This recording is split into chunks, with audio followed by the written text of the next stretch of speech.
या खुदा अपनी अदालत में मेरी भी जमानत रखना। या खुदा अपनी अदालत में मेरी भी जमानत रखना। मैं मर जाऊं तो कोई गम नहीं, लेकिन मेरे जान को सलामत रखना। मेरे जान को सलामत रखना। लिसन रिकॉर्डिंग स्टूडियो।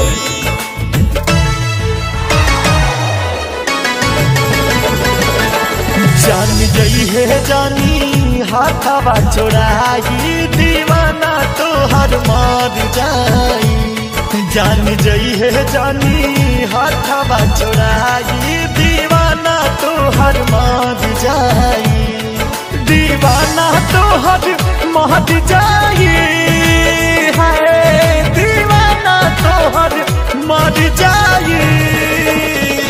केहू दोसर नाई दिल में समाई, दीवाना तो हर मार जाई।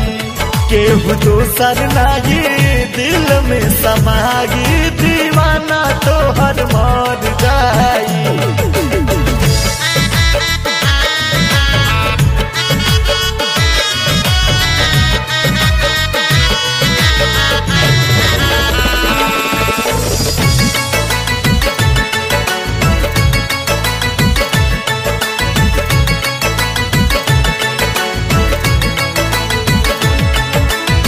सुना ये रानी हम तो पे मरी ले, जानवों से ज्यादा तो पे प्यार करी ले।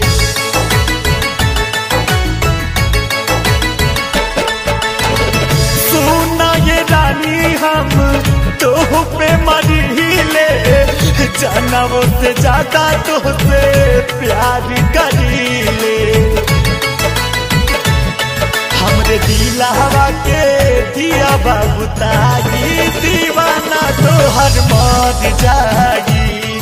जान जई है जानी हाथवा छोड़ाई, दीवाना तो हर मार जाई।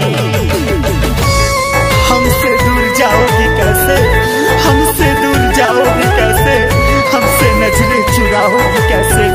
अरे हम तो वो खुशबू हैं जो सांसों में बसते हैं, अपनी सांसों को रोक पाओगी कैसे, अपनी सांसों को रोक पाओगी कैसे।